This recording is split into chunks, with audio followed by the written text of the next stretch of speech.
다 찬양하여라 다 찬양하여라 다 찬양하여라 고생은 탄생했으니 다 찬양하여라 이 세상에 멀더라 다 바닥하여라 다 바닥하여라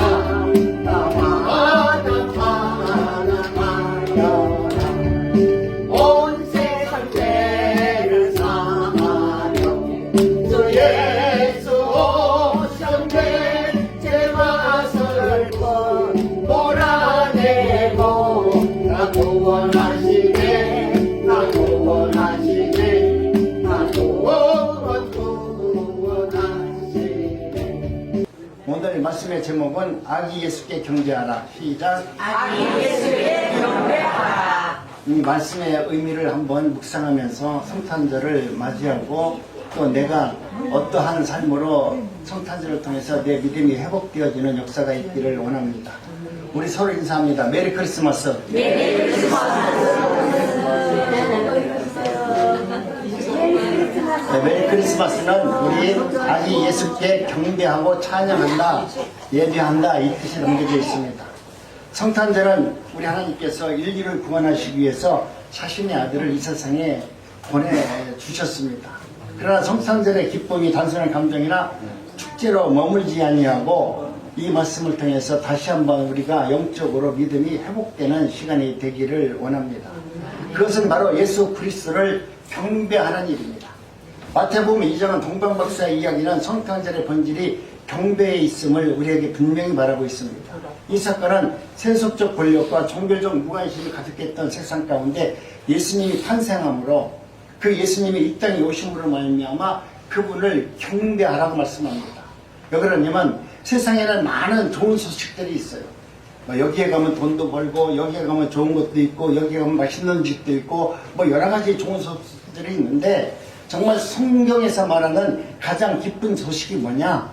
바로 예수 그리스도의 탄생이다. 그분의 탄생이 왜 나에게 기쁨이 되고 나에게 소망이 되고 내가 그분이 나에게 생명이 되는지 그 의미를 찾아야 될 거 아닙니까? 교회에서는 왜 예수 그리스도를 믿으라고 하는지 그 의미를 알아야 되는데 그 의미를 모르면 내게는 아무런 의미가 없어요. 주님이 내 안에 이 땅에 오신 주님이 예수님이 탄생하셨대. 그분의 생신이시대. 그래서 오늘 우리가 그냥 탄생하는 기념으로 예배 드리는 건데 여러분 이런 정도에 그친다면 예수님은 사실 나와는 아무런 관계가 없잖아요. 예수님을 탄생하신 그 예수님을 내가 온몸으로 내 마음속의 주인으로 메시아로 모셔드렸을 때 그분이 나로 말미암아 함께 가고 그분의 말씀이 생명의 말씀으로 내 귀에 들려지기 시작할 때 그 말씀이 성경 말씀이 믿어지기 시작할 때부터 우리는 하나님의 능력과 은혜 가운데 살 수 있습니다. 이 능력은 세상의 어떤 권력보다 어떤 명예보다 강력한 권세와 능력을 가지고 있습니다. 여러분이 내 안에 천국을 담고 있다면 내 마음속에 보화를 담고 있다면 여러분은 얼마나 행복하겠어요. 내 집에 장롱 속에다가 한 10억 정도 돈 넣고 있으면 마음이 어떻게 할까요? 좀 힘이 들어가지 않겠어요? 내 집에 돈이 100억만 있다고 하더라도 당당하기 힘들 건데 여러분 마음속에 여러분 내 삶 속에 내 마음속에 천국을 담고 있다면 내 마음속에 하늘을 담고 있다면 여러분 나라는 사람은 얼마나 거룩한 존재가 될까요? 이 생명의 축제를 여러분이 경험할 수 있어요. 하나님이 내 안에 오셨다는 것은 여러분 천지가 동지할 일이에요. 세상에서 어떻게 나 같은 이런 죄인에게 천국 하늘나라가 내 안에 임재하고 그 임재한 그 능력을 통해서 내가 세상에서 살아가는 목적을 깨닫고 감사하고 모든 것을 이길 수 있는 능력이 내 안에 있다는 것을 여러분 아셔야 돼요. 우리는 뭔가 기도해서 능력을 받기 위해서 하나님 앞에 굴복한다고 얘기하는데 여러분 그것이 아닙니다. 하나님이 믿어지고 그 말씀이 내 안에 임재하면 하나님의 나라가 내 안에 들어오시는 겁니다. 하나님이 나에게 찾아오셔서 하나님의 나라가 어떤 나라인지를 알게 해주시는 겁니다. 그 하나님이 내 안에서 하늘나라가 임재하면 우리의 인생과 우리의 삶은 놀랍도록 큰 능력과 은혜로 변화된 삶을 살아낼 수 있도록 하나님은 역사합니다. 그렇기 때문에 우리는 오늘 성탄을 통해서 성경을 보니까 경배하라고 말합니다. 그분이 오신 것을 경배하라. 그 아기 예수가 오늘 우리들로 하여금 천국을 나에게 주시는 놀라운 하나님 되심을 이야기하면서 그분을 경배하라고 말합니다. 근데 이 경배는 계시에 따라 움직이는 믿음의 결단입니다. 여러분, 내가 하나님의 말씀이 내가 임한다고 해도 모든 사람들이 다 아멘 하나요? 않죠? 하나님의 말씀이 내 귀에 들려진 자들만 하나님의 말씀 앞에 굴복할 수 있어요. 그 말씀 앞에 순종할 수 있어요. 여러분이 하나님의 말씀이 들려지지 않으면 하나님의 말씀은 그저 성경책에 나온 역사서에 불과하지만 그 말씀이 생명의 말씀으로 받아들이면 그 말씀에는 놀라운 능력이 담겨져 있습니다. 동방박사는 하나님을, 예수님을 모르는 사람들이었어요. 그런데 그 동방박사는 아주 먼 곳에서부터 우리 하나님을, 메시아가 자기가 평생 동안 공부했던 별을 보면서, 천문을 보면서 세상이 어떻게 돌아갈까, 하늘을 보고서 점을 치던 사람들이었는데 그들이 봤을 때 정말 자신들이 생각하지 못했던 놀라운 빛이 하늘에서 하나가 떠 있는 겁니다. 그걸 보니까 그들이 생각할 때는, 야, 이것은 예사로운 별이 아니다. 근데 그 예사로운 그 별을 바라보면서 가만히 있는 것이 아니라 그 별이 믿지 않는 동방박사들을 이끌어가기 시작합니다. 여러분도 여러분 삶 속에서 하나님의 말씀이 내 안에 들어오면 하나님의 말씀이 나를 이끌어가요. 하나님의 말씀이 나를 변화시켜요. 하나님의 말씀이 나를 하나님 앞에 경배하도록 만들어요.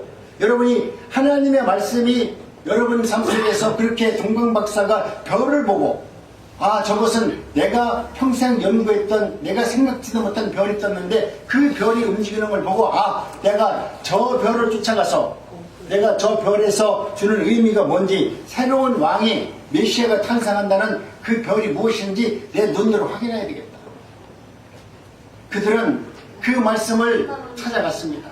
여러분도 하나님의 말씀을 목사님들이 혹시 전한다면, 그 말씀을 여러분들이 눈으로 보고 들었다면 여러분도 그 말씀을 보고 찾아가야 됩니다. 그 말씀을 붙들고 정말 이 말씀이 생명이 있는지, 이 말씀이 정말 메시아인지, 이 말씀이 천국 복음인지 여러분이 그 말씀을 따라가야 돼요. 따라가지 아니하고 내가 천국이 나에게 있습니다 라고 말할 수는 없는 거죠. 그런데 오늘 우리도 하나님의 말씀을 내가 한 구절이라도 읽어보고 그 말씀에 대해서 의문이 나고 그 말씀이 생명의 빛이라고 생각하면 여러분은 그 말씀을 붙들고 동방박사가 별을 향해서 나갔다는 것처럼 우리도 그 말씀을 붙들고 주님 앞에 나가야 됩니다. 나가서 주님을 만나봐야 돼요. 그래서 동방박사들은 자신들이 봤을 때 이분이 메시아라고 생각하니까 자신들이 갖고 온 예물을 드렸습니다. 여러분도 하나님 은혜 가운데 예수 그리스도를 나의 구주로 만나고 싶다면 반드시 말씀을 붙들고 주님 앞에 나와야 됩니다. 주님 앞에 나와서 여러분도 여러분의 물질을 드려야 되는데, 우리 세상에서 말하는 물질이 아니라 요즘 하나님께서 예수 그리스도가 말씀하는 것은 너희의 생명을 나한테 드려라. 우리는 하나님 옆에 헌금하는 거, 뭔가 열심히 하는 것을 이야기하는데, 성경이 말하는 것은 너희들의 생명의 말씀을 붙들고 나를 메시아라고 믿는다면 너희의 생명을 나한테 드려라. 그동안 더럽고 추잡하고 죄지었고 시기하고 질투했던 이 육신을 나한테 주라는 거예요. 그 육신을 나한테 너희가 드리지 못하면 너희들은 내가 주는 새 생명을 받을 수 없다는 거예요. 우리는 내 생명을 드리지 않고 내 것을 다 끌어안고 하나님이 주시는 복을 받으려고 하는데, 여러분, 하나님의 신령한 은혜를 받으려면 내 것을, 내 생명을 드려야 돼요.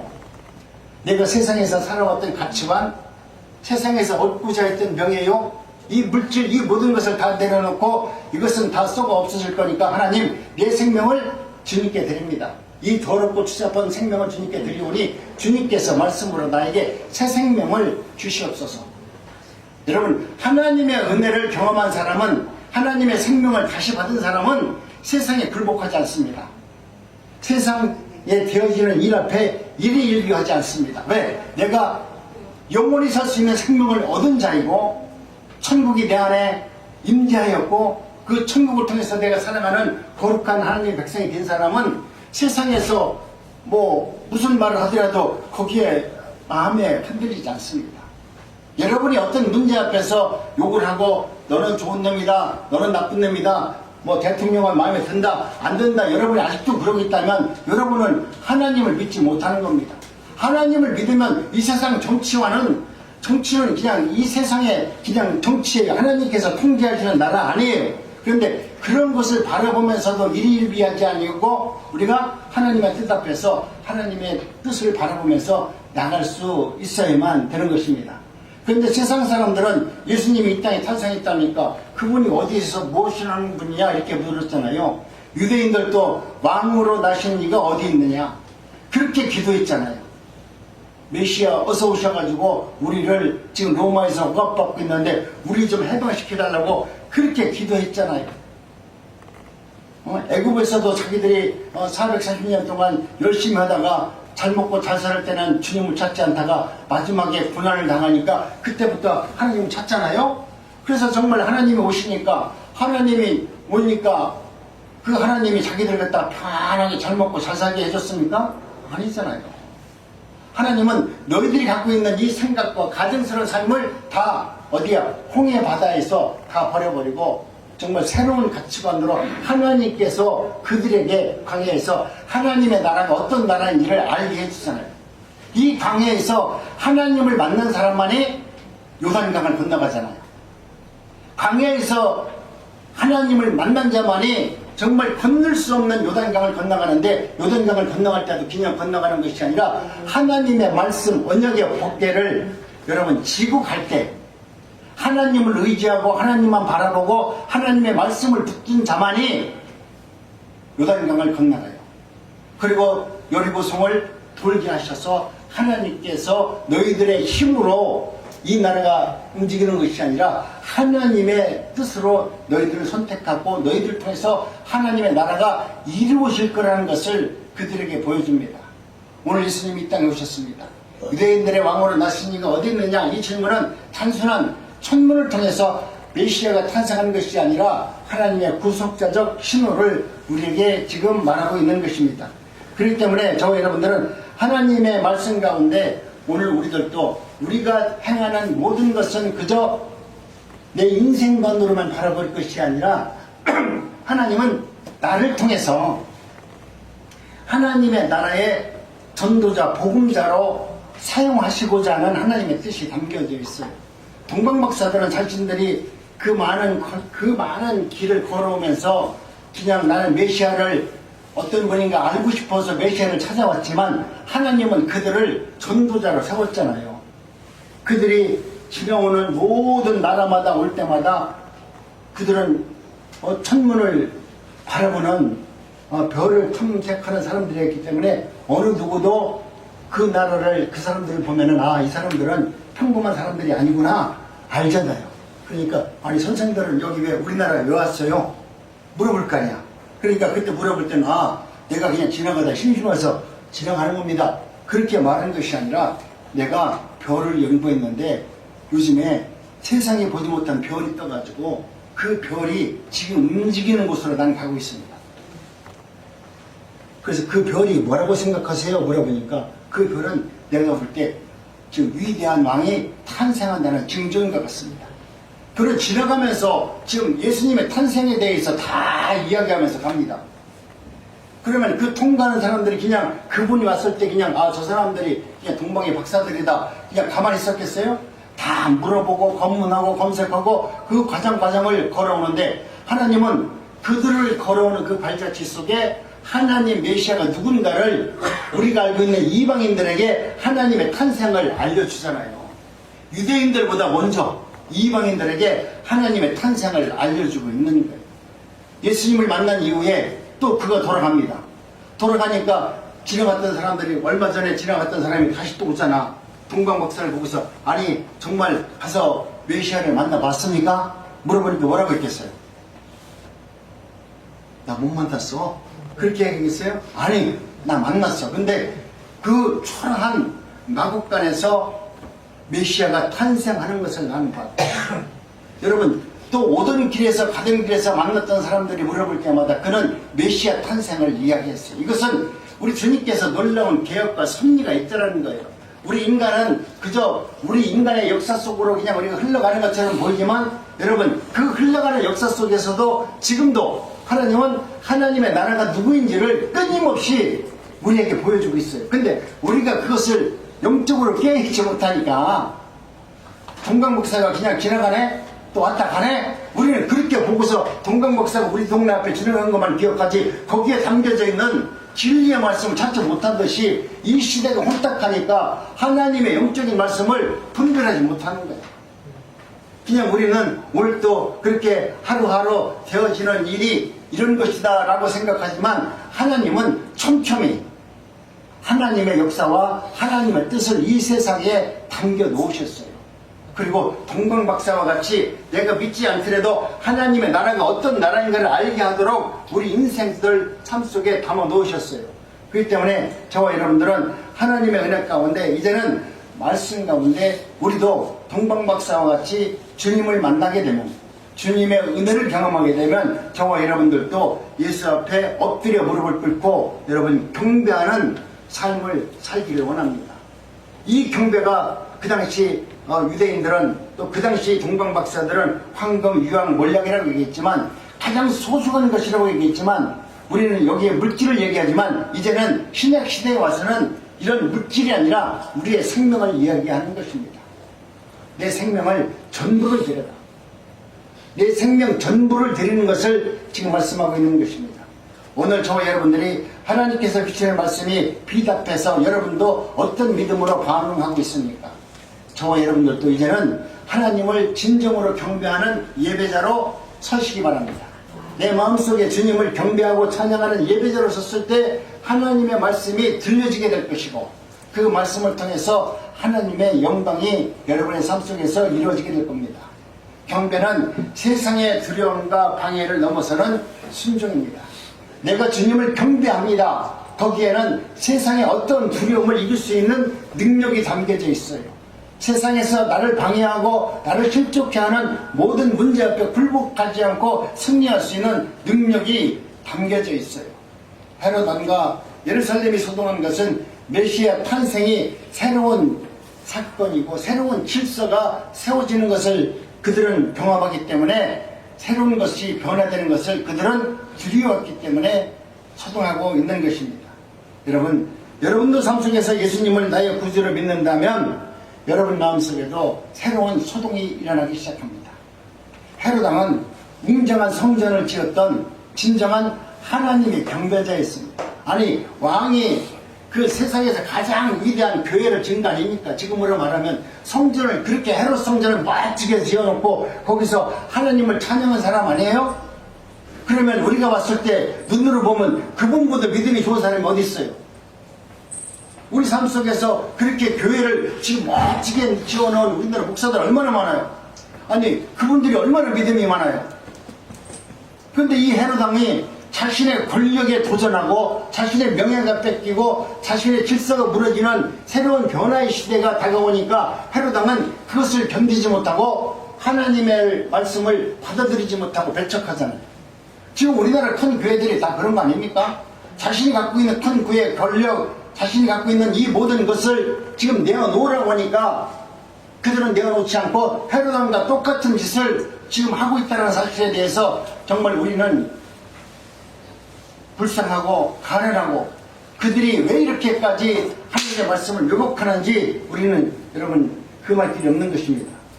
여러분, 얼마나 종교 지도자들이 성경 지식이 풍성했고 메시아 오심을 기다렸습니까? 그런데 그들이 진짜 예수 그리스도가 이 땅에 도래하니까 그들은 하나님의 말씀을 여러분 배척하기 시작합니다. 동방박사들은 이러한 방해의 한복판에서 하나님의 말씀에 인도하심을 받아 하나님의 말씀을 붙들고 하나님께서 인도하는 그 길을 따라 나갑니다. 우리 한번 합독합니다.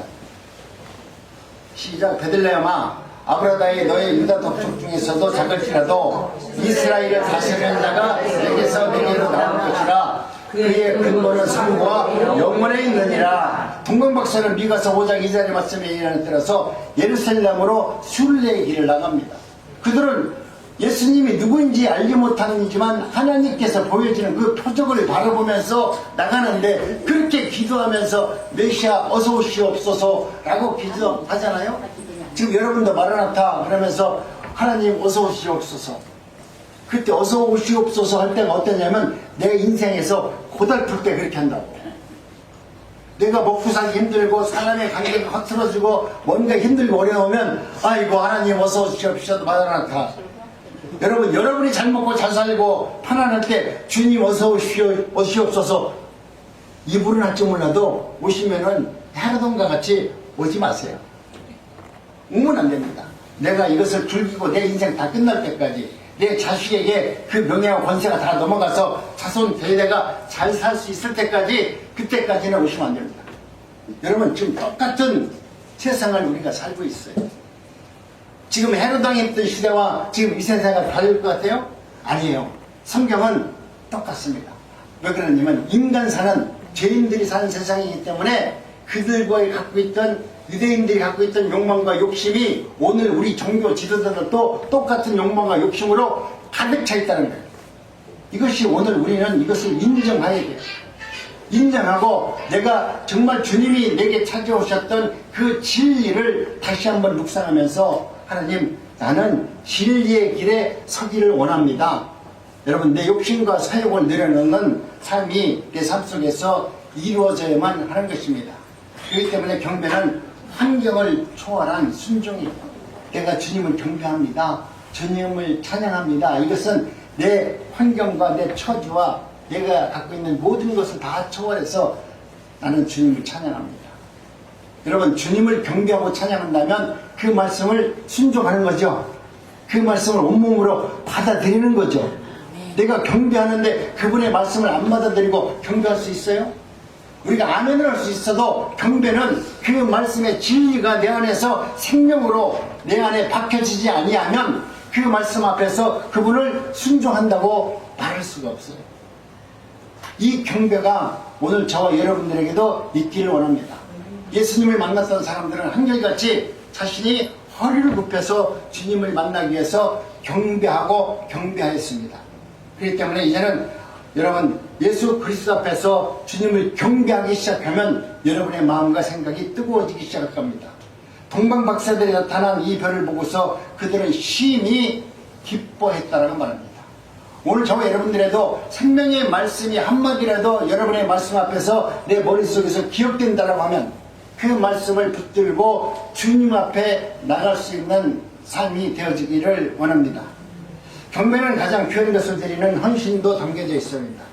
우리가 살아가면서 내 것이 소중하지 않는 사람이 어디 있겠습니까? 그런데 경배는 가장 소중한 것을 드리는 헌신이 담겨져 있습니다.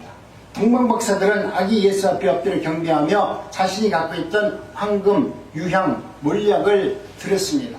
이것은 가장 소중한 것을 드렸죠. 우리로 말하면 구약에서 말하는 이 황금과 유황과 몰약은 자신들이 생명같이 귀하게 여겼던 물건들이었습니다. 그것을 예수님께 드리는 것입니다.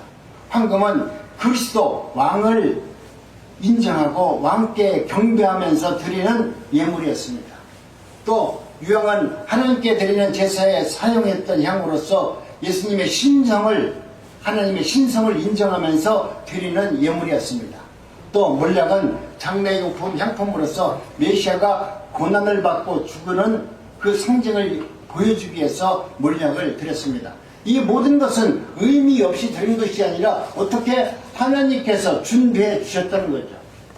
오늘 우리는 이와 같이 하나님의 뜻 가운데서 저와 여러분들은 어떻게 할 것이냐, 내가 주님의 은혜를 받고 주님의 말씀을 듣고 주님을 경배하고 주님께 예물을 드렸다면, 여러분이 그 말씀을 들었다면 이제는 여러분이 살아왔던 방법의 길로 가지 아니하고 하나님이 인도하시는 길로 나갈 수 있어야 돼요.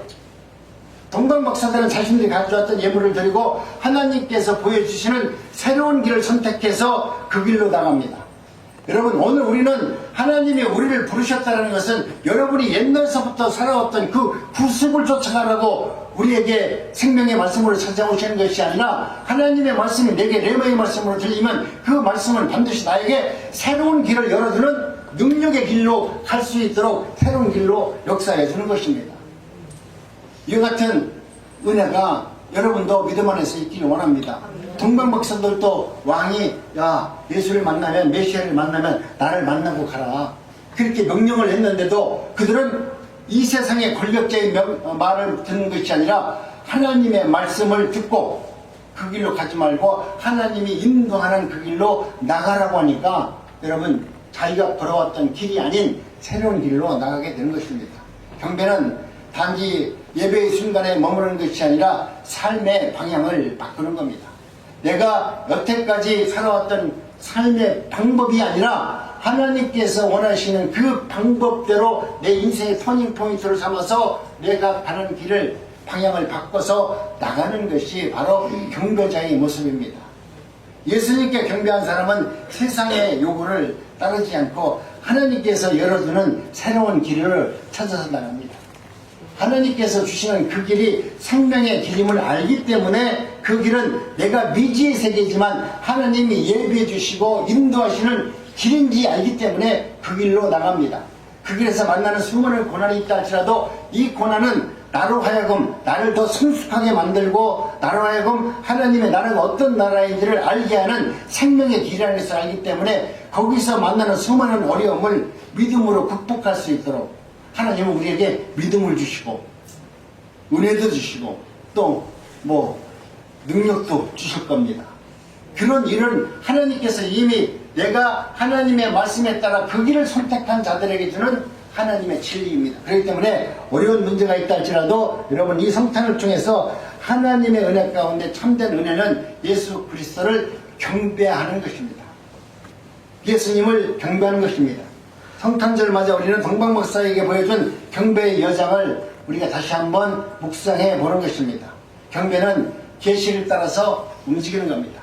하나님의 말씀이 나에게 어떤 계시의 말씀을 주셨다면 그 말씀을 인정하고 그 계시의 말씀에 따라서 살아가는 것을 의미합니다. 또 우리가 경배는 방해를 넘어 순종하는 것입니다. 우리가 하나님의 일을 하려고 하면 제일 먼저 찾아오는 게 뭐냐면 은혜가 아니라 사탄이 먼저 와가지고 내가 그 일을 못하도록 방해합니다. 참 귀신은 귀신같이 알아요. 내가 하나님 말씀대로 순종하려고 하면 하나님의 뜻대로 살려고 하면 귀신이 나보다 나를 더 잘 알아가지고 내가 하나님의 말씀대로 순종하지 못하도록 내가 가장 약한 부분 내가 이것만 건드리면 하나님의 일을 하지 못하도록 하는 그 연약한 부분을 알아서 거기를 딱 터치해서 하나님 앞에 순종하지 못하도록 만드는 것입니다. 여러분은 내가 정말 하나님 앞에 경배하고 하나님 말씀대로 살기를 원한다면 방해의 요소가 있다 할지라도 그 방해의 요소를 순종하는 힘을 만들어 주십니다. 하나님이 주시는 새로운 길을 선택한다는 것은 성탄에 대한 새로운 경배입니다. 이제는 어떤 문제가 있다 할지라도 그 문제 앞에 굴복하지 마시고 내가 나이가 많은데 하나님이 이 새로운 길을 보내주는데 내가 거길 왜 가? 지금 허리도 아파 죽겠는데 그냥 내가 왔던 길 내가 익숙한 길 그 길을 찾아간다면 근데 믿음의 사람들을 여러분 가만히 보세요. 믿음의 사람들은 다 젊었을 때 순종하는 것이 아니라 다 할 수 없는 사람들을 선택했잖아요. 연세 들어가지고 자식도 못 낳는 사람에게 자식 낳게 하고 전부 다 우리 할머니보다 연세들이 훨씬 많은 분들을 선택해서 하나님은 다 순종하게 하시고 그들에게 새로운 길을 열어주셔서 하나님의 나라가 어떤 나라인지를 우리같이 무지연자들에게 깨우쳐주기 위해서 하나님은 연약한 자를 들어서서 지식이 있는 자를 부끄럽게 한다고 하잖아요. 그러니 여러분에게 새로운 길로 하나님의 은혜의 길로 여러분을 부르신다면 하나님 내가 그 길을 가겠습니다. 아니 이제는 그 길만 바라보고 가겠습니다. 내 나머지 여생은 내 맘대로 살았는데 내가 80동안은 내 맘대로 내 고집대로 내가 하고 싶은데 다 살았는데 이제 죽을 날 얼마 안 남았는데 이 나머지 시간은 그냥 하나님이 원하신 대로 그렇게 한번 살아보겠습니다. 여러분이 하나님의 말씀대로 한 1년간만 순종하면서 살면 그 다음서부터 살아가는 인생은 쉬워요. 우리가 운동할 때 내가 운동해보니까 언제가 제일 힘드냐면 한 2달간이 힘들어. 2달 동안은 이게 산에 올라가서 운동을 해야 되는지 날마다 고민해. 근데 이게 2달을 넘어가고 3달을 넘어가면 그 다음 사부터는 운동 안 하면 안 올라가면 몸이 아파서 안 돼. 계속 운동해야지. 여러분도 마찬가지. 여러분도 하나님의 말씀이 안 믿어지고 그 말씀이 내게 아무리 막막하게 들린다 할지라도 그 말씀에 순종하는 모습을 1년 동안 봤습니다. 나는 안 믿어져요. 그렇지만 하나님이 그리 말씀하시니까 내가 순종합니다. 하나님 순종합니다. 여러분 눈물 흘리면서 씨를 뿌리면서 앞으로 나가보세요. 그러면 가을 되면 열매를 얻을 수 있는 은혜를 하나님이 주시는 거예요. 근데 우리는 하지도 않고 그냥 오늘 내가 기도했으니까 내일서부터 좋은 일이 있을 거다 이런 착각에 빠지면 안 됩니다. 하나님은 무지하게 인내가 많으신 분이에요. 우리가 인내가 많은 것이 아니라 하나님은 무지하게 인내했어요. 그래 네가 고집해라. 그래 오늘도 말 안 들어라. 그래 오늘도 네 멋대로 해라. 우리 하나님은 인내의 힘이 너무나 많아서 우리가 방종하더라도 우리가 하나님의 길을 걷지 않더라도 하나님은 그래 내가 기다릴게. 네가 언젠가는 돌아올 거야. 내가 너를 택했기 때문에 너는 언젠가는 돌아올 거야. 하나님은 인내심이 많기 때문에 끊임없이 기다려요. 우리가 하나님의 은혜를 받는 것을 내가 인내하면서 기다린다고 거꾸로 말씀하는 거예요. 하나님은 인내가 우리보다 1000배, 10,000배 많으신 분이에요. 그래서 우리가 어긋난 길 걷는다 하더라도 하나님은 기다리시고 기다리셔서 마침내 내가 너를 지명했고 택했기 때문에 너를 구원해 주겠다라고 하는 하나님의 은혜를 우리가 보게 되는 것입니다. 이제는 요즘은 너무나 세대가 바뀌어서 내 마음대로 하는 신앙이 있습니다. 내가 신앙을 생활하는 것도 내 마음대로 하는 거야. 예배도 이제는 내 마음대로 봐. 9시에 내가 11시에 예배 드린다고 하니까 나는 시간이 없으니까 오늘 인터넷으로 새벽 예배를 내가 드리고 오후에는 놀러 가야 되겠다. 내가 선택해. 모든 것을 요즘은 믿음의 사람들도 내가 선택하는 것을 믿음이라고 생각해. 그런데 믿음은 내가 선택하는 게 아니에요. 하나님께서 나에게 정해준 시간이 있을 것이고 그를 통해서 하나님은 역사하는 건데 내 편한 대로 신앙생활을 한다면 신앙생활이 아니죠. 우리가 신앙생활을 한다는 것은 내가 불편하고 어렵고 힘들더라도 그것을 다 감수하고 내가 주님을 만나야 되겠다고 하는 일편단심으로 주님을 만나기 위해서 내 것을 포기하고 돈 버는 것도 포기하고 건강도 포기하고 모든 것을 포기하는 과정 속에서 나는 이 시간만큼은 주님을 만나야 되겠습니다라고 하는 그 결단이 하나님은 신앙이라고 말하는 거예요. 그런데 우리는 내 편한 대로 내 마음대로 그렇게 한다면 하나님이 보시기에 이 세태를 얼마나 한탄하겠습니까? 언제나 기준은 나에게 있습니다. 이런 이상한 사람들, 이상한 일들이 지금 이 시대에 우리의 생각과 삶을 지배하고 있습니다. 이제는 하나님의 은혜 가운데 저와 여러분들이 한 번쯤은 내 삶을 한번 돌아보시기 바랍니다. 스트로멜이라는 한 연구원이 교회에 다니는 청년 7,000명을 대상으로 한번 질문을 했다고 말합니다.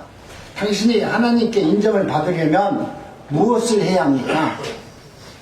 여러분도 믿음 생활을 하면서 가끔 그런 생각하시지 않겠어요?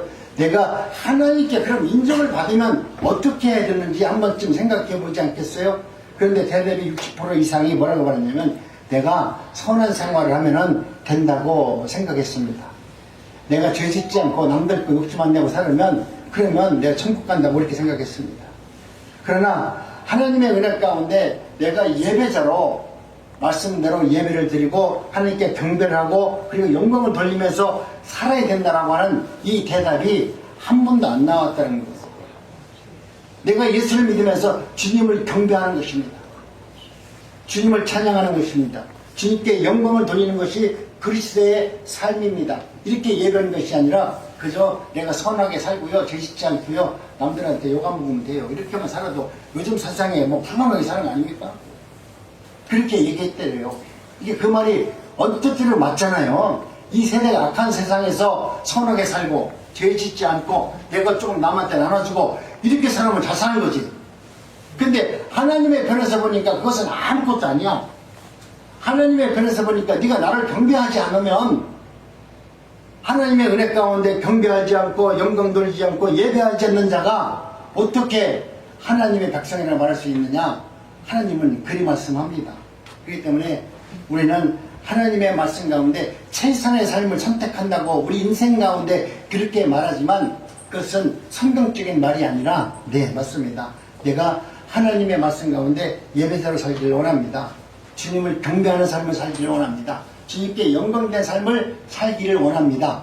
여러분, 이런 확실한 가치관을 가지고 말을 할 수 있고 그런 교제를 나누면서 살아가는 사람들이 하나님의 뜻을 이룰 수 있고 하나님의 은혜를 경험할 수 있는 것입니다.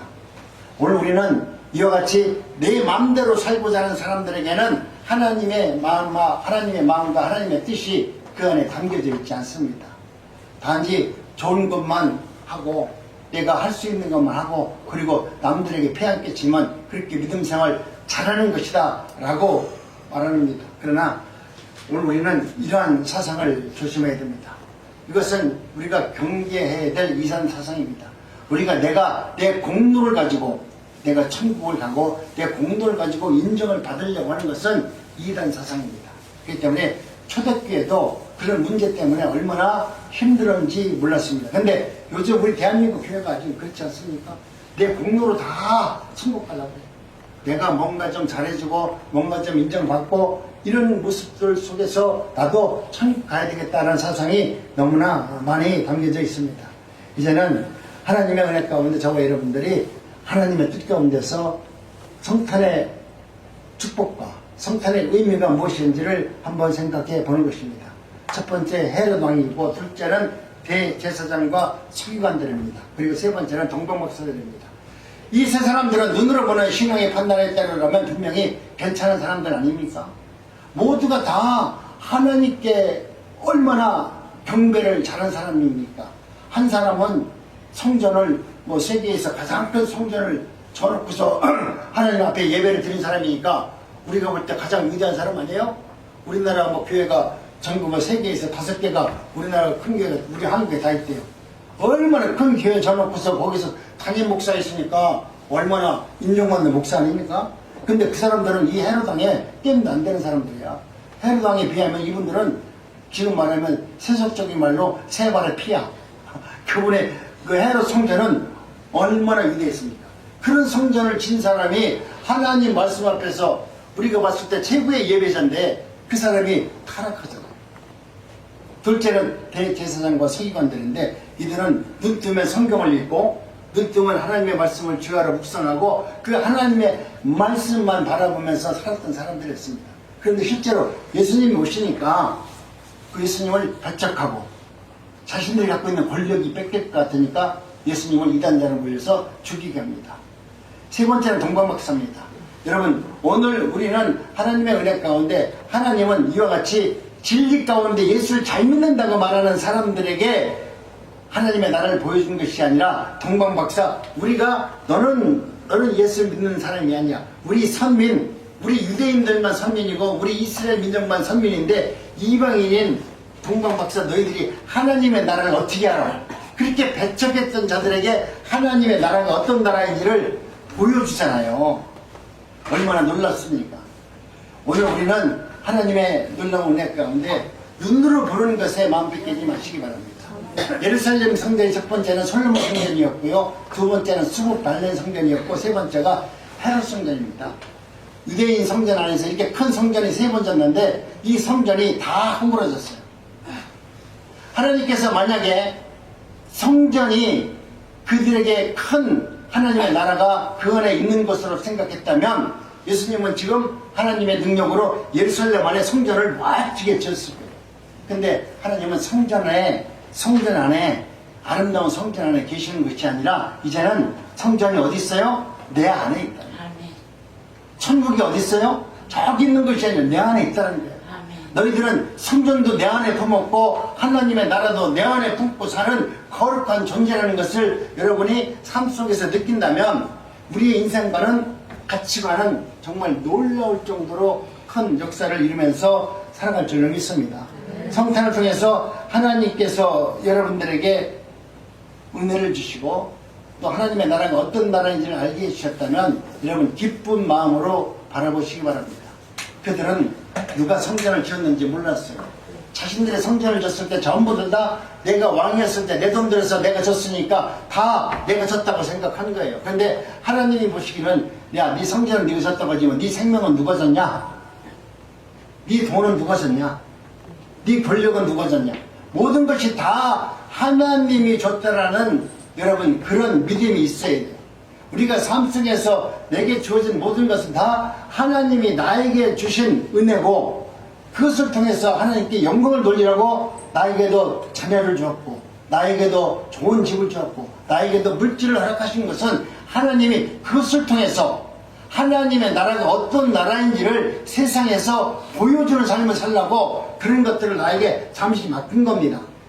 여러분 그렇다면 내가 받은 것에 대해서 이제는 돌려줄 수 있는 하나님의 나라를 위해서 사용할 수 있는 삶이 되어졌을 때 하나님께서 우리를 창조하신 목적대로 살아가는 거룩한 백성이 되는 것입니다. 창조주 하나님 앞에서 언제나 무엇이든지 간에 경배하는 일이 우리의 최선의 삶이 되어졌을 때 하나님의 영광과 은혜가 삶 속에서 나타날 수 있기를 간절히 원합니다. 크리스마스는 여러분 무엇입니까? 다시 한번 말하지만 예배라는 뜻인데 복합으로 그리스도께 예배하는 것이라고 말했습니다. 그리스도께 예배하고 그리스도께 경배한다는 말이 바로 성탄절 크리스마스입니다. 이번 성탄절을 통해서 주님께 경배하시고 주님의 말씀 앞에서 주님 앞에서 굴복할 수 있고 그리고 주님께 찬양할 수 있는 은혜가 충만한 성탄절이 되기를 원합니다. 우리 단국중앙교회 어렵지만은 우리 어르신들이 하나님의 말씀 한 말씀이라도 기억하시고 그 말씀을 붙들고 나갔을 때 하나님의 나라가 저와 여러분들의 삶 속에서 이루어질 줄을 믿습니다. 하나님은 우리를 찬양과 경배자로 불렀습니다. 우리를 불러주신 목적은 하나님을 경배하고 찬양하라고 우리를 불렀대요. 그 성경에 기록된 내용입니다. 그렇기 때문에 우리는 하나님을 찬양하고 경배하는 것이 우리의 첫 번째 뜻입니다. 하나님께 예배하는 사람은 찬양과 경배하는 사람이야말로 크리스마스 성탄절을 믿음 안에서 잘 보내는 하나님의 자녀가 맞습니다. 주님은 첫 번째 오실 때 그 사람들 모습 속에서 주님이 다시 오실 주님의 삶이 무엇인가를 오늘 성탄절을 통해서 우리에게 지금 말씀하고 있는 것입니다. 그렇기 때문에 우리가 무엇을 먹든지 마시든지 무엇을 하든지 하나님께 영광을 돌리며 이번 성탄절을 경배하는 예배자로 잘 살아내는 저와 여러분 모두가 되시길 바랍니다. 아멘. 우리 한번 서로 인사합니다. 경배하는 예배자가 됩시다. 아멘. 아멘. 정말로 예수님을 경배하는 예배자가 되시기를 주님의 이름으로 축복합니다. 아멘. 하나님 감사합니다.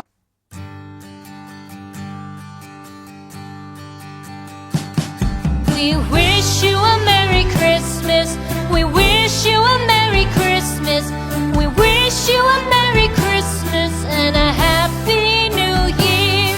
The tidings we bring to you and your kin. We wish you a Merry Christmas and a